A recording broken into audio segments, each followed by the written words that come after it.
Um, hey guys, I wanted to Jay again. I wanted to talk a little bit about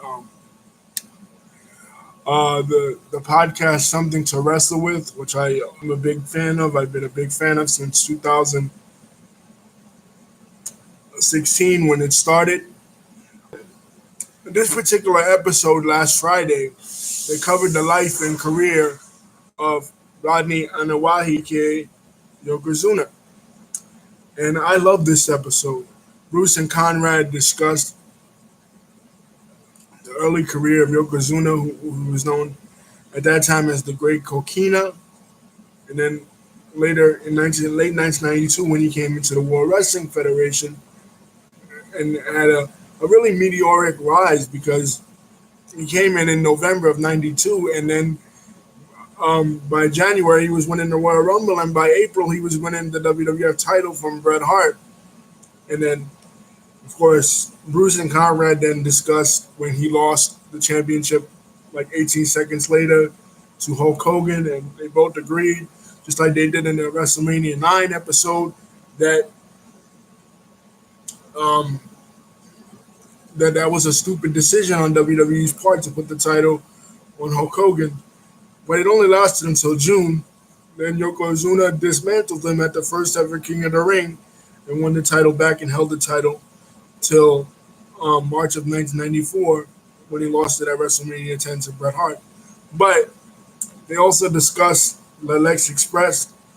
They don't really go into that much about that kind of stuff because in their archives they have other episodes where they talk about the match between Lex Luger and Yokozuna at SummerSlam 1993. But anyway, I just want to talk about my personal thoughts about Yoko. When I was a kid and I was watching the WWF, one of my favorite wrestlers was Yokozuna because I was a heavy child, a heavy kid that was heavy set. Um, it was kind of rare to really see someone who was that sized on TV, and he was so dominant, and he was so scary, and he moved around so quickly. He just was a very dominant champion. So he was kind of like a hero to me as a kid, even though he was a heel. It was just Japanese.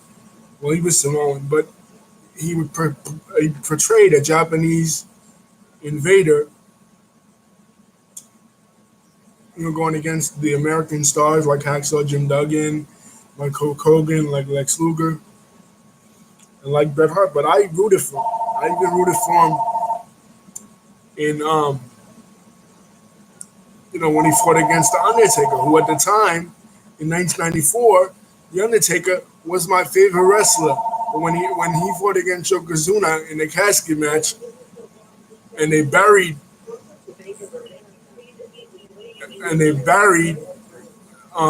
Yoko, and they buried Undertaker in the ground. All the heels came out, Head Shrinkers, Jeff Jarrett, Crush, all the heels in the WWF at the time came out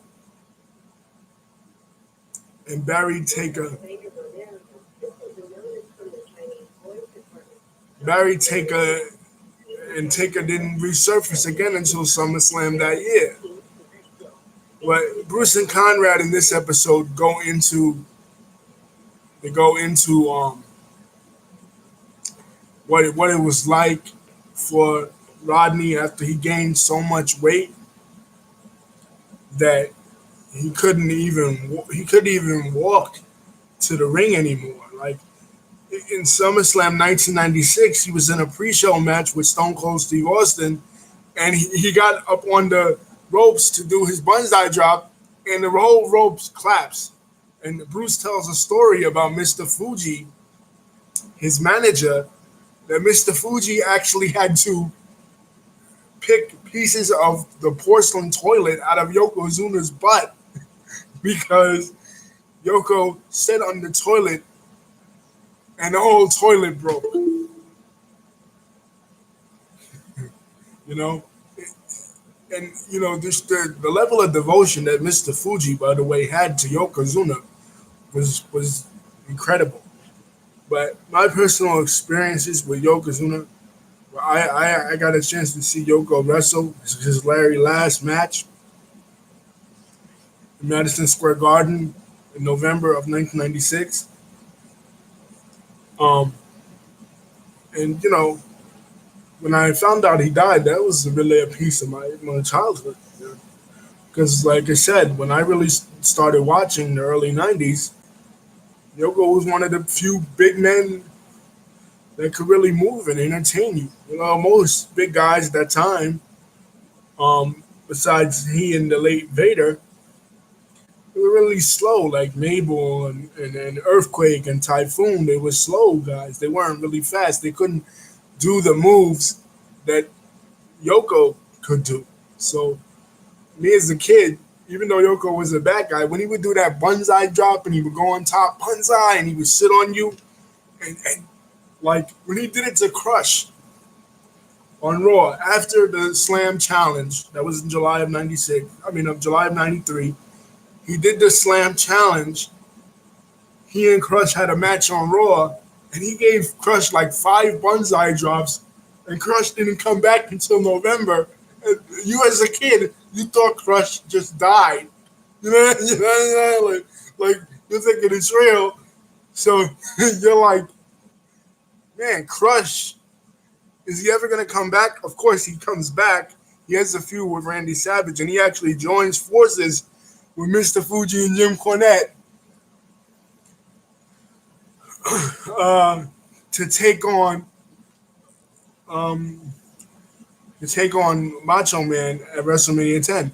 But him and Yoko actually form a tag team to the point where they're facing off against the Head Shrinkers at King of the Ring 1994 for the tag team championships. And it's crazy too because one thing they didn't bring up, they did talk kind of about rap because um, uh, they discussed in the episode um, uh, the town of Yokohama, Japan, and Bruce tells the story of when he first started in the business, how he mispronounced the words, he mispronounced the name of 10 rude Japanese wrestlers' hometown, Yokohama, and Conrad says, well, Yokohama is a type of tire, and then he quotes the Big Timers song, Yokohama tires and they gotta be rug flat. And then him and Bruce proceed to talk about rap. But one thing they don't talk about is that Yokozuna and Rikishi, who was at Fatu at that time, and the Head Drinkers, they're big time rap fans. They come from the Bay Area, like most Samoans on the West Coast, because Yoko was really Samoan. He's The Rock's cousin. But they were huge fans of rap, and they even introduced certain West Coast rappers like Mac 10 and West Side Connection to the Outsiders, Hall and Nash, when they went to WWF, and then the Outsiders, Hall and Nash, went to WCW when they joined the NWO and put a lot of that into their gimmicks when they went to WCW, and they put a lot of that for life, that Too Sweet, the West Coast sign that a lot of the West Coast rap artists, including Tupac, had used at the time. So it was Yoko who introduced some of the quasi rap elements into the NWO inadvertently. I just wish a lot of Yokozuna's real personality would have shined through when he was in the WWF. Because he was doing the Japanese gimmick and he was a sumo wrestling champion, that was this gimmick, we didn't really get to see the real Rodney Anuahi the way that he's described by the people who knew him on a personal level. And I wish we had, because could you imagine if dude would have like joined, stayed alive and got his weight under control and like started eating right and exercising, which Bruce and Conrad talk about with him. They say, we really wanted Rodney to really get himself under control and not to eat so much. And they even sent them to the Duke weight loss fat farm that they had sent Big Pun to. Uh, Not they, but Big Pun also went there. Big Van Vader also went there on behalf of the WWE. Big Show, where a lot of big, heavy set fat wrestlers and entertainers went there to try to lose weight. Yoko also went there, but a lot of these people, they struggle with weight issues. And Yoko also struggled. And they talk about they talk about his appetite and what he ate.